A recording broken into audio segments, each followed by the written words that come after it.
Hello, my chicklets. Thank you for stopping by. Today we will be reading Day 10 in our Soulmate September series, where you are born with a birthmark similar to a tattoo that is shared by your soulmate. The story we'll be reading is Not What Fate Expected.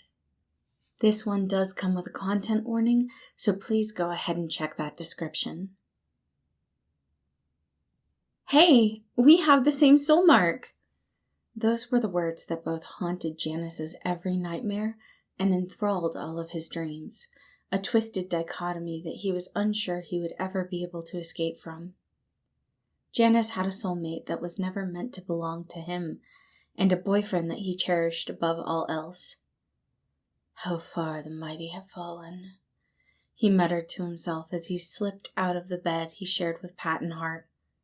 The two had been officially dating for almost 3 years, and they had been living together for the past year. Janus was ready to claim Patton as his, to show Patton just how much the kind-hearted man meant to him, but there was one big problem. Janus had been born half-formed, someone who was not meant to have a soulmate. He had no marking on him, and it was registered that he didn't have a soulmate. This meant any marriage he had with Patton wouldn't be legal, and after all, marriage was just a ceremony and a piece of paper. Patton knew that Janus was dedicated to him fully and forever, right? Janus sighed, walking into the kitchen, and turned on the kettle for a cup of tea. He had never expected someone to have the same soul mark as the fake one that adorned his arm. He had expected to be able to use it to blend in with the rest of society and leave it at that. Maybe, if he found someone he loved, he could claim that his soulmate had died, but Patton was a surprise to him. Janus traced his soul mark in thought. It was so intricate, and he had noticed small inconsistencies between his and Patton's mark, barely noticeable at first glance, but there nonetheless. "Hey, Jan, you okay?" Patton's sleep voice was coming from the kitchen entrance. He debated lying to Patton, telling him to go back to bed, but the concern in Patton's eyes told Janus that he needed to say it now. Delaying it was only going to make things worse, and he really did want a life with Patton. "Not really. I have something I need to tell you." "Of course." Patton walked over to the steaming kettle that Janus had forgotten about. He poured the two of them a cup, tea for Janus and hot chocolate for himself, before he sat down. "What's wrong?" Janus sighed and sat down. Keeping the secret had been tearing him up inside, and Janus knew that getting it out would help get the weight off of his chest, but that didn't mean it was the easiest thing to do. "Patton, I'm not your soulmate." "I know." Janus wasn't expecting that either. What? "I haven't always known, but there were little things. Any time I wanted to move the relationship forward, you always hesitated, and I thought it was because you had a bad experience, like your parents were soulmates that didn't get along, but you told me more about your parents, and that didn't seem to make sense, so I paid attention." Patton began to stir at his hot chocolate.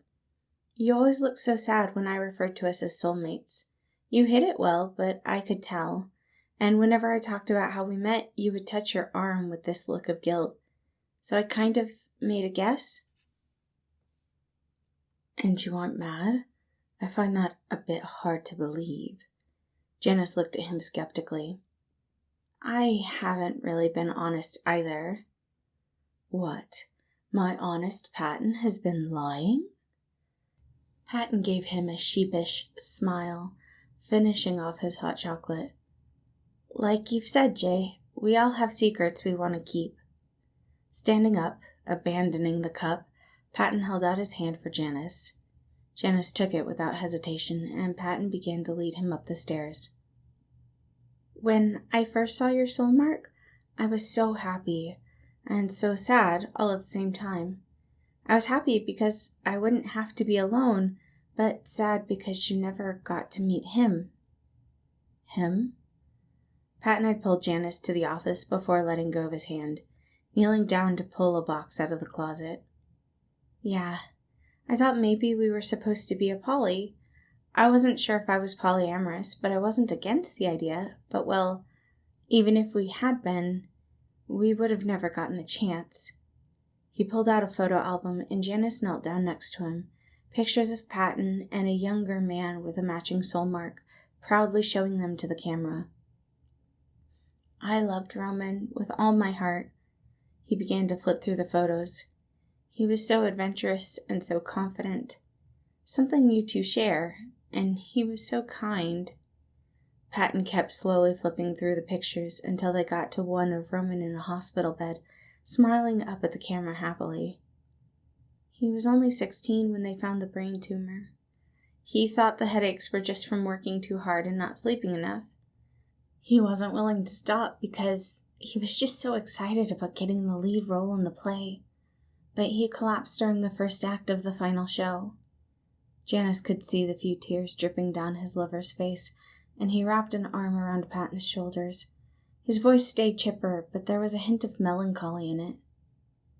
He never made it to graduation, and everyone acted like I would never find love again. Janus could hear the hurt in Patton's voice. But then I met you, and at first I felt guilty for finding happiness outside of Roman, and guilty that I was hiding him from you. You didn't need to know you were missing a soulmate that you never got to meet. Then I started to notice the guilt in your own eyes. By the time I realized you weren't my soulmate, I was already in love with you, and I didn't think it mattered. You needed someone, and I needed you. Janus pulled Patton into a tight hug, holding him from behind. I may not be your soulmate, Cookie, but I love you, he whispered. I know, and I love you too, Janus. He leaned up, giving Janus a gentle kiss.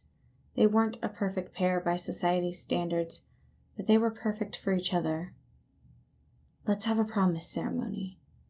Janus had pulled away just enough to be able to see Patton's eyes. What? We can't get married because we aren't officially soulmates, but we can have a promise ceremony where I promise to love and take care of you, and you do the same. Janus was looking at Patton with a serious look and a bit of a mischievous smile. Fuck society's rules. And if you think you are poly, then we cross that bridge together when we get there.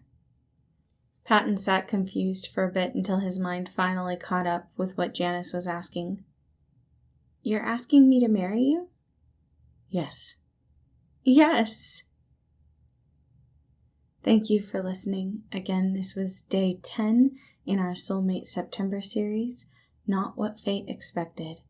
I do hope you enjoyed it, and I hope you have a wonderful day.